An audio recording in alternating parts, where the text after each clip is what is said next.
Welcome to BG Projects. Today we're having a look at a oil pickup from a 4-litre V6 1GR-FE motor. This one's pretty clogged. I actually had an oil light come up on the dash, thought it was low oil, and there's actually oil pressure. So caught this one just in time, I hope.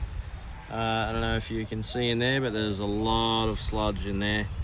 This, by the look of it, has not had a clean for a while, probably since new from factory. This is the old grey silicon on here, so pays to check these. Mine's got 165,000 kilometers on it, so if you got a car that's about 20 years old, 4-wheel drive, and you want to maintain it, make sure you give this a clean. 10mm bolts here, 10 more bolts around the outside.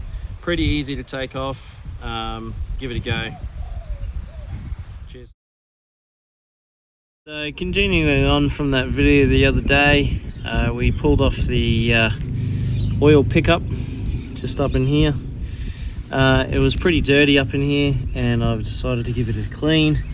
I used good rags and a little bit of carb cleaner of all things that actually gets it all off. Now, some of you may be wondering, oh, is that safe to use? Girl, it sort of doesn't leave much of a residue, and I'm going to give this a nice fresh oil bath, which I'll change out not too long after I start running it, probably about 500 kilometers or even less. Still a little bit of gunk up in there, but way better compared to what it was. This side's a little bit hard to see here, but it's actually sort of clean. It looks black, but it's actually a lot cleaner than you think. So anyway, that's the dipstick hole just there.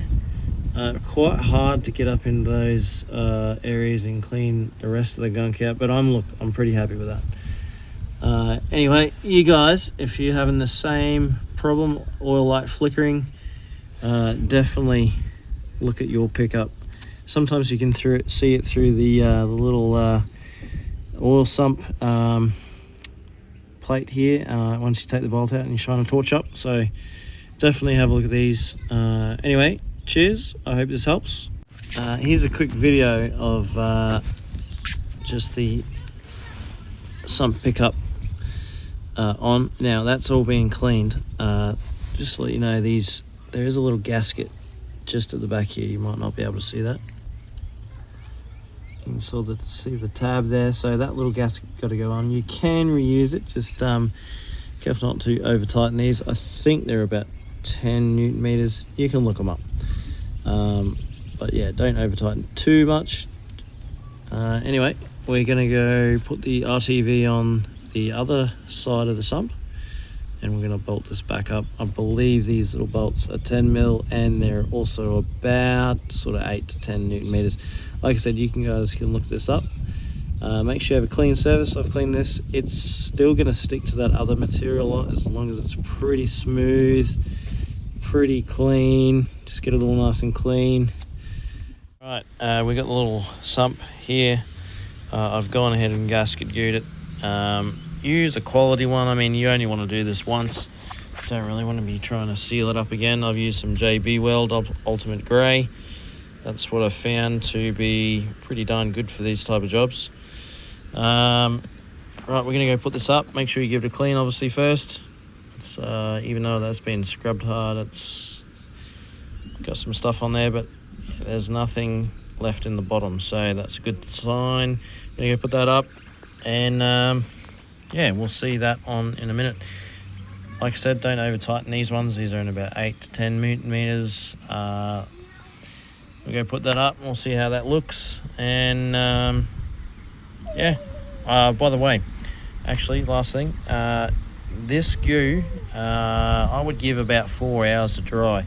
In a pinch, you can get probably a bit quicker than that, but look, I don't want to risk it, and I've got plenty of time, so 4 hours at least for this. I'm probably going to leave this overnight because it's getting late in the evening, and I'll put some oil down there tomorrow. Alright, cheers guys. Alright guys, that's all nipped up. Now it will come out a little bit, don't worry about that, it's not too bad. Just don't over tighten them. It's quite a number of bolts. There's a couple of nuts there, one on each side I believe, one there and one on the other side near the cross member there. I think there's about 12. 1, 2, 3, 4, 5, 6, 7, 8, 9, 10, 11, 12. I think 12, I think I counted right. I'm just gonna probably tighten that up tomorrow because I don't want to put too much pressure on this. And we'll see whatever goes. Finger tight for now. Won't put the bash plate up until I see that it's not leaking.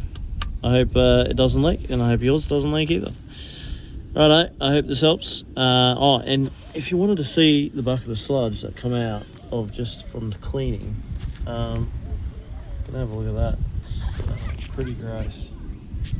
Pretty gross indeed.